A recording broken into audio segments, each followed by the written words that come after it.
And I want to just add a couple of important endnotes about the meeting at the ICC preparatory meetings in 2001. I believe it was February, where I was at the closed meeting at the UN. Let's see.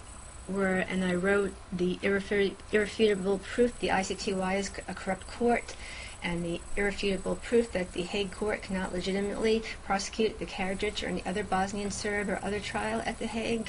I was sitting across from former United States Ambassador Richard Holbrook at the meeting table that day, and I remember him distinctly. He's nothing like you see him on TV. He had pimple pox marks all over his face. He had a thick brown glass frames. He was holding a pad in his hand of a legal brief paper and a pen, and Mr. Holbrook would laugh every time somebody would try to interrupt the ambassador from Spain that was putting future judicial appointments and verdicts of guilty or innocent up for the highest bidder among the members of the Rome Statute, all the states that were signatory that day and that attended that meeting. He would smile and think the whole thing about human rights was very amusing and funny. I really didn't appreciate that, and I was not even a state ambassador there. A few other little notes. Let me see here.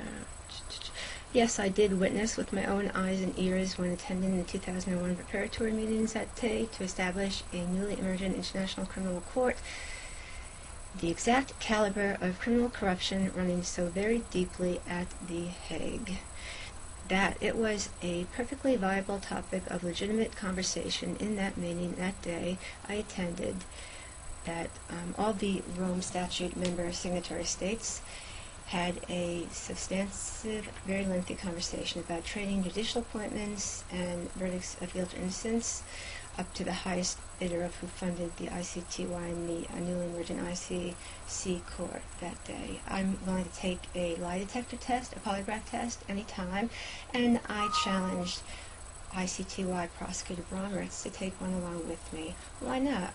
I'm supposed to be the liar around here, aren't I? Well, let's go to it, Mr. Brommertz. Let's see who's lying and who is telling the truth. Anytime you're ready, sir.